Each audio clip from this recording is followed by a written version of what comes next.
আমরা যে যা যা কাজ করছি এগুলো মিডিয়াতে আছে, হয়তো ওইভাবে অত বেশি করে আসে না, সেটা আলাদা বিষয়। কিন্তু আমরা সংস্কার কমিশনের 12টি সংস্কার প্রস্তাবনা আমরা কাজ করছি, আগস্ট মাসের মধ্যেই সংস্কারগুলো সাধিত হবে।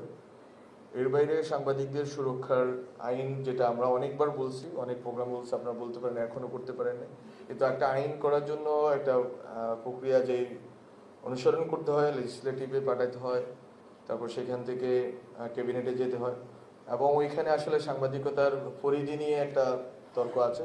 সব মিলিয়ে আমরা মনে করি যে স্টেক হোল্ডারদের সাথে পরামর্শ করে এটা সম্ভব হবে। একটা খুবই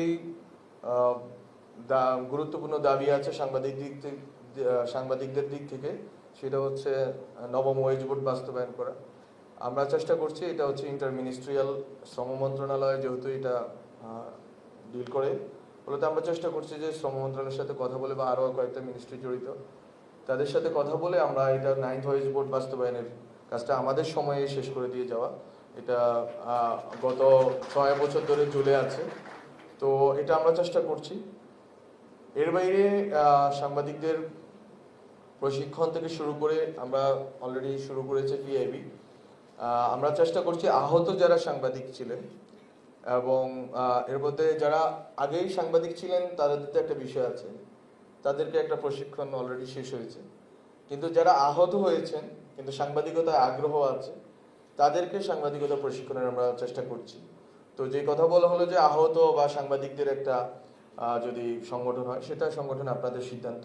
কিন্তু যারা এই জুলাই গণ অভ্যুত্থানকে ধারণ করেন এবং যারা ব্যক্তিগত নৈতিকতা ও সৎসাহসের ভিত্তিতে লড়াইটা চালিয়েছেন এবং জনগণকে জানিয়েছেন আসলে কি করছে, তাদেরকে বলতে পারি যে আপনারা এই প্রশিক্ষণ কর্মশালা অংশগ্রহণ করুন, এবং আমি মনে করি যে আপনাদের এই ক্যাপাসিটি বিল্ডিংয়ের কাজটা আমরা যতদিন আছি আমরা আরও চেষ্টা নিব যে আরও কিভাবে আপনাদের ক্যাপাসিটি বিল্ডিং করা যায়, আরও কোন কোন প্রতিষ্ঠানের সাথে সংযোগ করে আপনাদেরকে আরও ভালো ট্রেনিং দেওয়া যায়, প্রশিক্ষণ দেওয়া যায়, সেই চেষ্টা আমরা করব।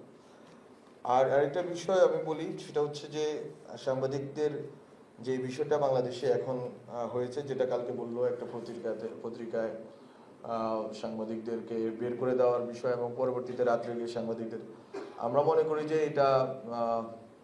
এটা সাংবাদিকদের এই যে চাকরিচ্যুত করার বিষয়টা, এইটা আসলে কিভাবে সমাধান করা যায়, তার জন্য আমরা চিন্তা করছি যে কোনো সময় হুট করে সাংবাদিকদের চাকরিচ্যুত করে দেওয়া, এবং এটার কোনো আসলে সেফটি বা ফ্রেমওয়ার্ক কিন্তু নাই বাংলাদেশে। যখন ইচ্ছা আপনি একজন সাংবাদিককে আপনি আপনার হাউসে আনতে পারেন, যখন ইচ্ছা তাকে বের করে দিতে পারেন, এবং তার আসলে কোনো রকম নিরাপত্তা নেই।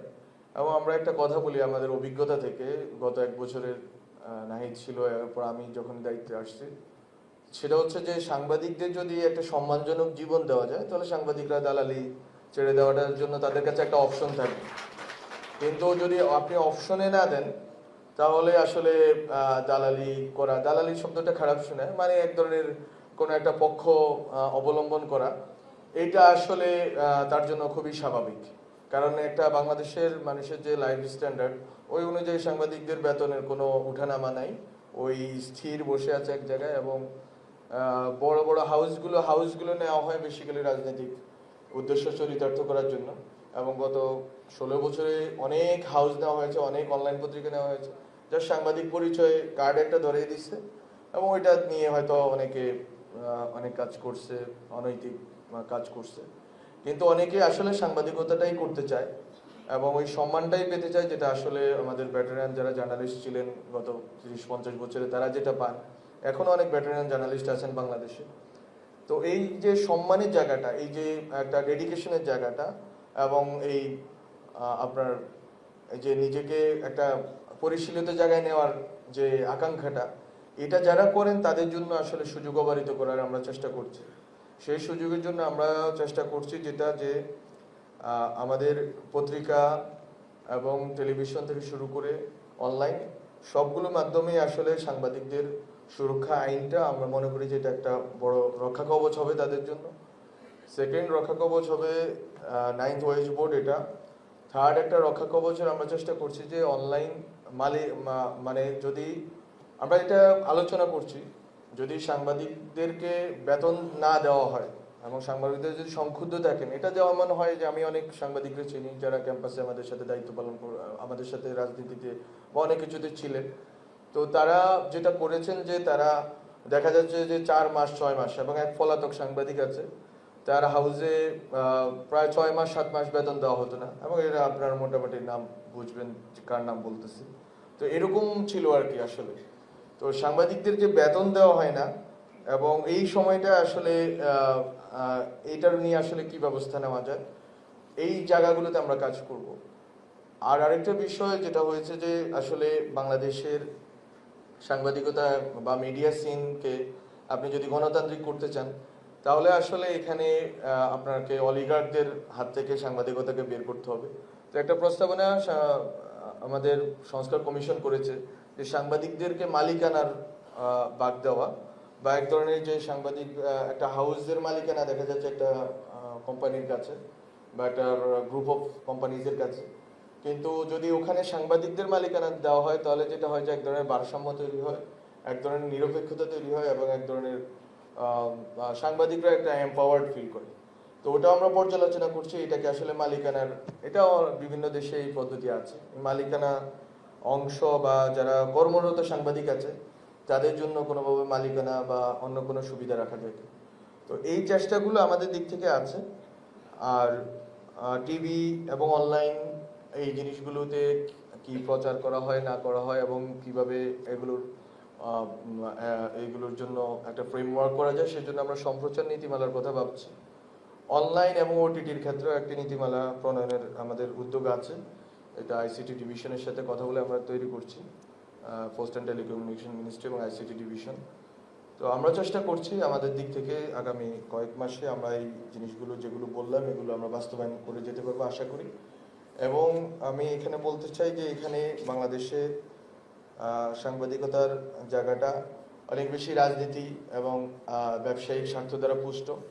আমি আশা প্রকাশ করব যে আপনারা মানুষকে সঠিক তথ্য প্রবাহ নিশ্চিত করার জন্য সাংবাদিকতা করবেন।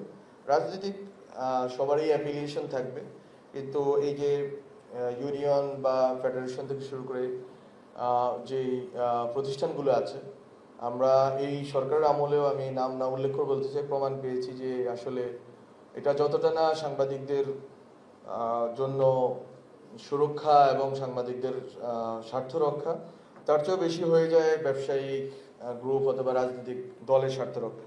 তো এই জায়গা থেকে বের হওয়াটা আসলে একটা দীর্ঘ কালচারাল লড়াই, পলিটিক্যাল কালচারাল লড়াই। এটা আসলে রাজনৈতিক দলগুলো যদি না চায়, অন্য সবগুলো পক্ষ যদি না চায়, এই কালচার তো চেঞ্জ হবে না। আমি আপনাদেরকে ব্যক্তিগতভাবে বলেও লাভ নেই, কিন্তু এতটুকু বলা যায় যে আপনারা যদি এই জায়গাটাতে যদি নিরপেক্ষতা এবং আপনাদের সততা ধরে রাখতে পারেন, আশা করি সাংবাদিকতা এবং সংবাদ মাধ্যম, মিডিয়া এসব নিয়ে মানুষের যেই বিশেষ করে মূল যারা সংবাদ মাধ্যম নিয়ে এই অভ্যুত্থানের সময়ে যে মানুষের যে একটা হতাশা তৈরি হয়েছে, যেই ধরনের এক ধরনের ঘৃণাও অনেক ক্ষেত্রে তৈরি হয়েছে অনেকগুলো হাউজের প্রতি, এবং অনেক হাউজের প্রতি ঘৃণা তৈরি হওয়ার পরে খুবই আমরা দেখলাম, আমরা মন্ত্রণালয় থেকে কাউকে এখনো কল দিই না, এবারের গত 1 বছরে কাউকে কলও দেওয়া হয়নি, বাধ্য করা হয়নি কিছু করার জন্য, এবং করা হবেও না।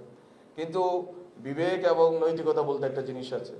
গত 16 বছরে যারা নির্লজ্জভাবে ফেসিবাদের দালালি করেছে, সংবাদ মাধ্যম হিসেবে, হাউস হিসেবে অথবা ব্যক্তি সম্পাদক হিসেবে, আমরা কাউকে দেখি নাই জনগণের কাছে ক্ষমা প্রার্থনা করতে, কাউকে দেখি নাই যে একটা রিগ্রেট করতে, কাউকে দেখি নাই আমরা যে একটা রিকনসাইলের চেষ্টা করতে জনগণের সাথে।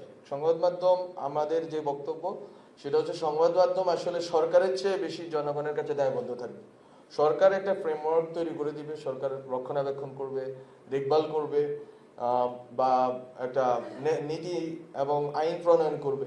কিন্তু সংবাদ মাধ্যমের আসলে যেরকম রাজনৈতিক নেতারা জনগণের কাছে দেয়, আমরা এটা বারবার বলছি, গত 3 মাস ধরে আমি বলে আসতেছি, সংবাদ মাধ্যম যদি স্বাধীনতা চায়, স্বাধীনতার সাথে সাথে তার অ্যাকাউন্টেবিলিটি নিতে হবে, রেসপন্সিবিলিটি নিতে হবে, তাকে দায়িত্বশীল এবং জবাবদিহিমূলক ব্যবস্থাতে যেতে হবে। এটা গেলেই আস্থার যে সংকট আছে এটা ফেরত আসবে।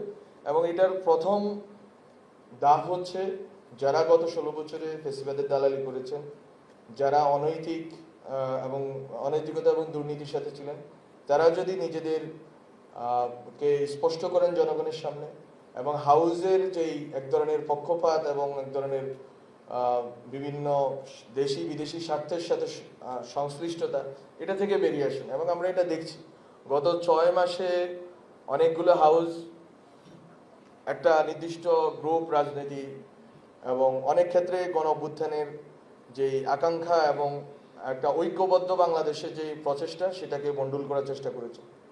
আমরা কিন্তু তাদের বিরুদ্ধে কোনো আইনি ব্যবস্থা নিইনি, এটা আমরা জনগণের উপর ছেড়ে দিয়েছি।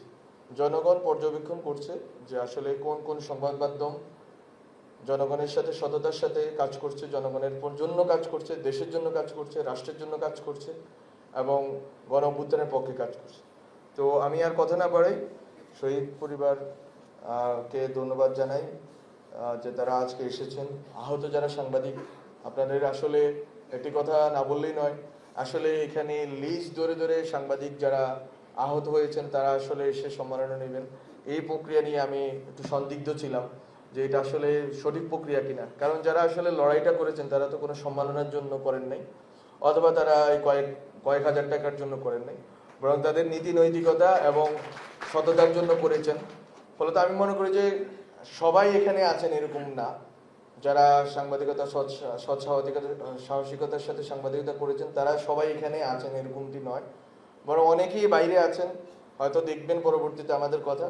আমরা আপনাদেরকেও ধন্যবাদ জানাই যারা এখানে আসেন নাই, এখানে তালিকাভুক্ত না। তালিকাভুক্ত হওয়াটা গুরুত্বপূর্ণ না, আপনাদের যেই ত্যাগ এবং আপনাদের যেই সাহসিকতা নৈতিকতা, এটাকে আমরা সাধুবাদ জানাই। এবং আপনারা আমাদের যে দীর্ঘ যে লড়াই, সামনে নতুন বাংলাদেশ গড়ার যে প্রচেষ্টা, এটার আপনারা আমাদের সারথি। আপনাদের সবাইকে আমরা চাই সাংবাদিকদের সাথে আমাদের কোনো অভ্যুত্থানের যারা ছিলেন বা যারা অনেকে আওয়ামী লীগের দালালিও করেছেন তাদের সাথেও আমাদের কোনো বৈরিতা নেই। যদি সবাই মিলে আমরা একটা নতুন বাংলাদেশ, একটা স্বপ্নের বাংলাদেশ, একটা গণতান্ত্রিক ন্যায্যতার বাংলাদেশ, সমতার বাংলাদেশ যদি করতে পারি এবং আপনাদের সেই নৈতিক এবং সাহসী অবস্থান দেখতে পাই, আশা করি বাংলাদেশ ভালো থাকবে, আপনারা ভালো থাকবেন, মিডিয়া ভালো থাকবে, সাংবাদিকতা বাংলাদেশে ভালো করবে এবং যারা শহীদ এবং আহত হয়েছেন তাদের যেই আকাঙ্ক্ষা ছিল গণতান্ত্রিক আকাঙ্ক্ষা, সেটা সত্য হবে।